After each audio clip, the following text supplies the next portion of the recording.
Baik, bismillahirrahmanirrahim. Assalamualaikum warahmatullahi wabarakatuh. Selamat pagi. Hari ini kita akan meneruskan kuliah tentang metalurgi serbuk ya. Baik. Jadi metalurgi serbuk ini merupakan salah satu cara untuk membuat part yang bahan bakunya adalah dari serbuk baik logam maupun non logam.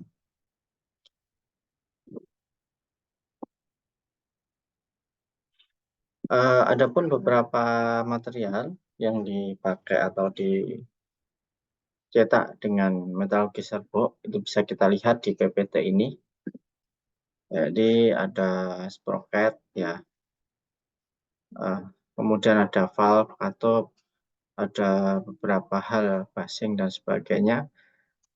Ini merupakan komponen dari permesinan yang banyak dipakai di baik kendaraan maupun mesin ya, mesin produksi. Kalau dari definisi, metalurgi serbuk ini adalah teknik pengolahan logam. Jadi logam itu diolah untuk menghasilkan sebuah produk. Ya, produk seperti roda gigi tadi dengan menggunakan serbuk. Bahan bakunya melalui proses penekanan dan pemanasan. Jadi ada penekanan, ya, compacting ini, pemanasan ya, cintar ini. Serbuk dapat terdiri dari campuran serbuk logam artinya beberapa logam atau logam dan non logam. Nah, contohnya apa? Kalau yang logam dan logam itu kobalt sama tungsten, itu sama-sama logam, atau non logam besi sama grafit. Nah, itu dicampur. Sedangkan sinter adalah suatu proses pengikatan partikel melalui pemanasan di bawah titik lebur yang dilakukan selama proses penekanan atau sesudah penekanan. Jadi ini ya, dipanaskan. Jadi setelah serbuk ini, misalkan logam-logam atau logam-logam dicampur, mixing, kemudian ditekan, kemudian dipanaskan supaya melekat ya. Jadi ada ikatan. Terus kemudian di sizing itu ukurannya dipaskan assembly. Setelah itu ada proses finishing ya.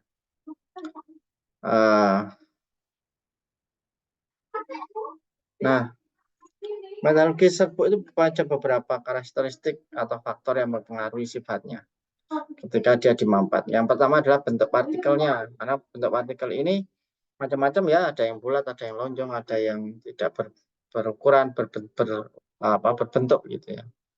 Nah, karena ini sifatnya juga nanti akan berubah. Kehalusan butir serbuk semakin halus ya otomatis semakin gampang ya. Distribusi ukuran partikel artinya homogen dan heterogen. Kalau ukurannya sama lebih gampang. Mampu alir serbuk, karena ini mampu alir serbuk ini hubungannya nanti dengan porositas yang ada. Semakin serbuknya itu sulit untuk dialirkan, maka dia akan sulit untuk mengisi atau terjadi rongga-rongga nanti di dalamnya. Terus sifat kimianya, termasuk salah satunya adalah ikatan ya, ikatan dari logam-logam, logam non-logam, dan seterusnya. Kompresibilitas, semakin bagus, kompresibilitasnya tinggi, jadi dia semakin density-nya semakin tinggi dan semakin kuat. Berat jenis curah atau serbuk. Nah, semakin berat jenisnya semakin tinggi, berarti dia semakin istilahnya padat ya. Kemampuan sinter, jadi kemampuan dipanaskan. Jadi ini karena pemanasan ini hubungannya dengan kelekatan dari serbuk-serbuk itu. Semakin bagus ya kemampuan sinternya semakin tinggi harusnya. Nah, untuk metode pembuatannya, yang pertama ada mesin tumbuk, ditumbuk ya dengan mesin, terus shooting, grinding, pengendapan elektrolitik, proses reduksi dan atomisasi ya. Ini yang akan kita bahas di sini. Cara pembuatan metalurgi serbuk dengan mesin tumbuk itu dilakukan untuk logam atau paduan yang rapuh, yang dilanjutkan dengan proses penggilingan dan penyaringan. Jadi ditumbuk itu supaya dia pecah dan menjadi butir serbuk ya, kecil-kecil. Tuh, ditumbuk. Terus kemudian gunanya apa? Pembuatan serbuk antimon atau magnesium. Nah, ini ditumbuk. Antimon, magnesium itu prosesnya ditumbuk ya. Dikasih beban, dikasih tumbukan. Sorting. Logam cair dituangkan melalui saringan atau lubang kecil yang dijatuhkan dalam air. Bentuk partikel yang dihasilkan bulat dan lonjong, teardrop. Jadi logam cairnya dimasukkan ke saringan, ya kayak buat dawet ya. Tapi lubangnya kecil-kecil, dijatuhkan dalam air. Penggunaannya apa? Serbuk gelas, serbuk super alloy. Alloy itu campuran, jadi bahan campuran yang banyak. Grinding, gerinda ya, ini mesinnya. Jadi dimasukkan dan digerinda. Kalau kita menggerinda itu biasanya ada serbukan ya, serpian-serpian itu. Jadi serbuk dari logam itu. Jadi mesin gerinda ini dipakai untuk logam yang rapuh, yang nggak kuat. Partikel yang dihasilkan berbentuk serpihan atau flake. Apa yang digunakan untuk ini? Itu berilium, besi yang karbonnya tinggi, antimon, nikel untuk kandungan sulfur yang tinggi, bismut sama mangan. Ini yang untuk gerinda. Berikutnya adalah pengendapan elektrolit. Elektrolisa yang dipakai prosesnya sehingga pengendapan logam pada elektrode. Jadi ada katoda, elektroda. Jadi plus minusnya itu yang akan menarik dari logam, partikel logam, dan partikel yang dihasilkan berbentuk tak teratur hingga flake.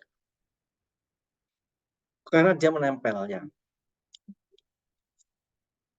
Nah, yang biasa dipakai untuk membuat serbuknya dari elektrolisis ini adalah tembaga, besi, tantalum, dan perak. Ya, jadi besi dan tembaga ini banyak dipakai ya, dipakai untuk mesin-mesin. Kalau perak dan tantalum ini untuk yang lainnya ya, salah satunya perhiasan. Proses reduksi, jadi caranya adalah mereduksi kandungan oksida ya dengan mengalirkan gas reduktor H, CO, dan lain-lain. Jadi H ini mengikat oksigen juga menjadi CO2 gitu ya. Sehingga terjadi proses reduksi. Partikel yang dihasilkan berbentuk tak teratur hingga spong kayak busa ya. Apa yang digunakan yang membuat serbuk dari ini? Tembaga, besi, nikel, kobal, tungsten, molibdenum. Jadi ini materialnya, logamnya.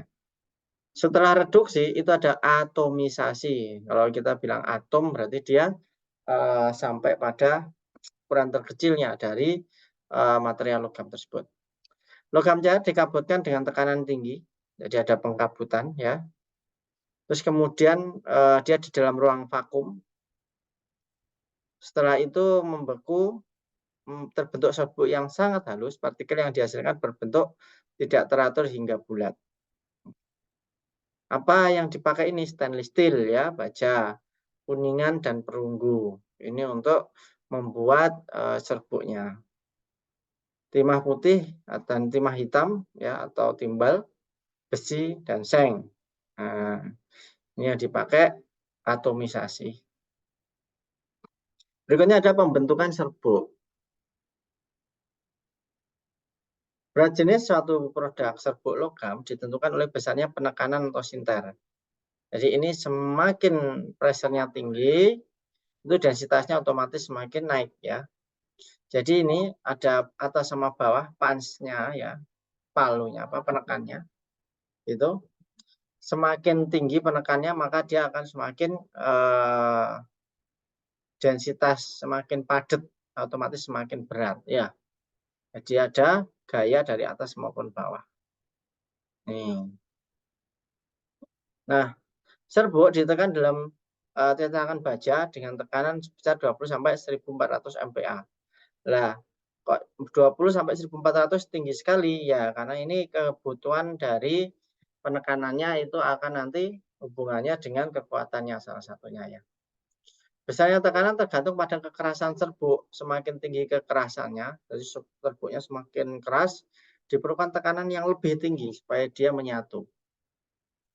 Berat jenis dan kekerasan meningkat dengan meningkatnya tekanan, ya otomatis ya. Akan tetapi selalu ada tekanan optimum, maksudnya tidak terlalu kebanyakan ya penekanannya terlalu tinggi. Untuk tekanan yang lebih tinggi diperlukan dai yang lebih kuat. Kalau tidak akan pecah ya. Dan mesin pres yang berkapasitas tinggi sehingga biaya produksi naik.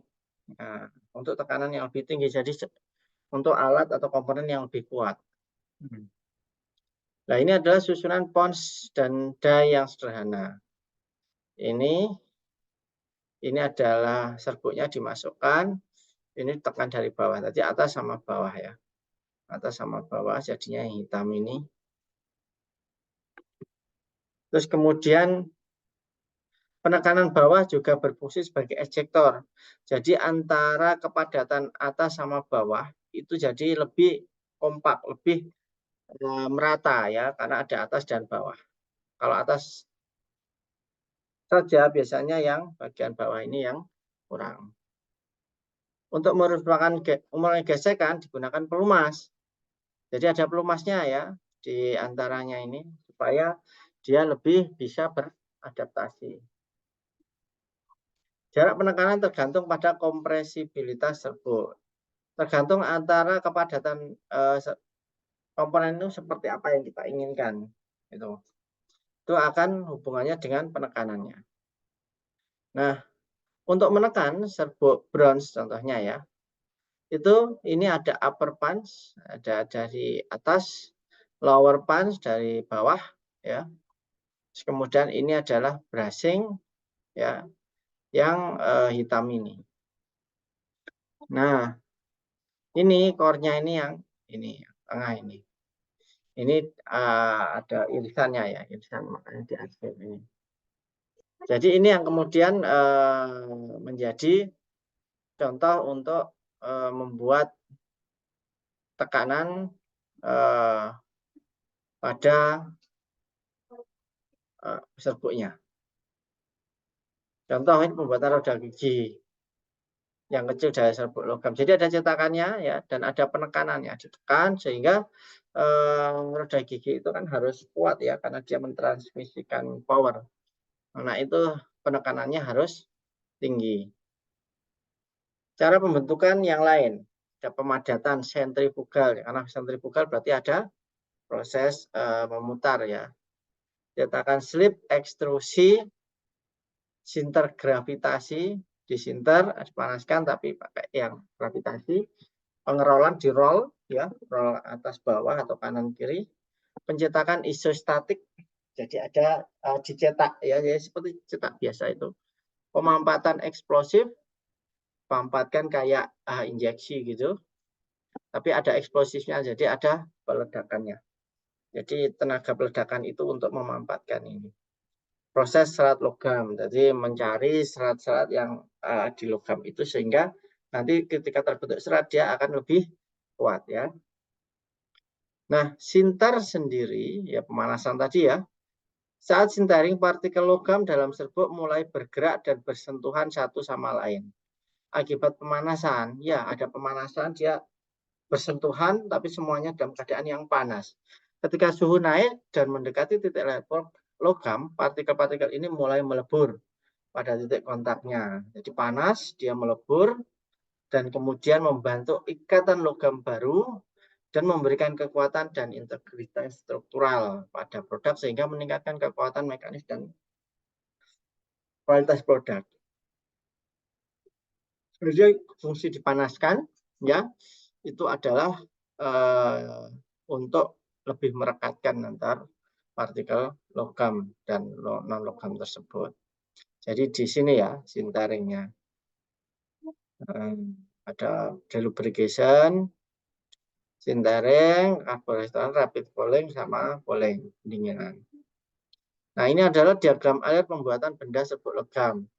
Dari logam itu ada macam-macam pembuatan serbuknya sampai presipitasi jadi serbuk, setelah serbuk bisa jadi tekanan, cetakan, roll, dan sebagainya. Ini kalau ada. Setelah itu dipanaskan, produk jadi baru di finishing, ya bisa perlakuan panas, roll, pendingin, infiltrasi, dan sebagainya sampai selesai. Ini adalah pembuatannya. Penyelesaiannya akhir apa? Yang pertama adalah menghilangkan minyak ya. Karena tadi ada pelumasan, infiltrasi. Jadi ada semacam pemasukan yang diinginkan apa zat atau apa. Penetapan ukuran. Jadi ukurannya sudah sesuai lah. Tidak ya disesuaikan. Pelakuan panas, misalkan ada pembutuhan untuk lebih dikeraskan dan sebagainya akan dilakukan panas. Lapisan supaya lebih awet, tidak oksidasi.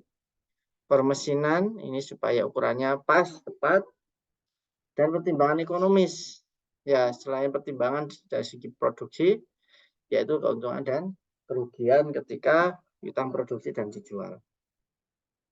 Keuntungannya apa? Dapat menghasilkan berbagai macam produk.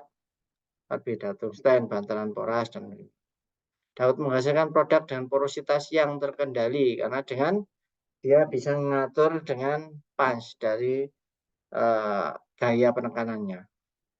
Dapat menghasilkan bagian yang kecil dengan toleransi yang tinggi dan permukaan yang halus. Jadi untuk proses ini itu dia bisa memproduksi yang kecil-kecil juga bisa. Serbuk yang murni menghasilkan produk yang murni pula. Ya, jadi serbuknya ini ya karena tadi ada yang alloy campuran paduan atau paduan logam-logam, logam non-logam. Tapi kalau yang murni artinya hanya satu jenis logam, otomatis produknya ya satu jenis logam itu jadi lebih homogen ya. Sangat ekonomis karena tidak ada bahan yang terbuang karena semua apa itu serbuknya itu terpakai. Upah buruh rendah karena tidak diperlukan keaktifan khusus. Ini ya ini bisa dimanfaatkan ya, dimanfaat untuk yang lainnya. Kerugiannya apa? Serbuk logam itu mahal dibanding dengan yang non serbuk ya. Sulit penyimpanannya karena ya gampang untuk hilang. Alat peralatan mahal ya karena ada proses macam-macam mixing, pressing, sintering dan seterusnya. Beberapa jenis produk tidak dapat dibuat secara ekonomis karena memang dia dibutuhkan proses pemanasan juga. Tidak dapat digunakan untuk bentuk produk yang rumit karena ada proses itu pencetakan ya, punch dan die itu, maka bentuknya ya harus sesuai dengan cetakannya. Logam-logam dengan titik lebur lebih rendah disinter dan oksigen logam tidak dapat direduksi. Jadi ini untuk yang gampang cair ya atau melebur, ini tidak mau untuk direduksi.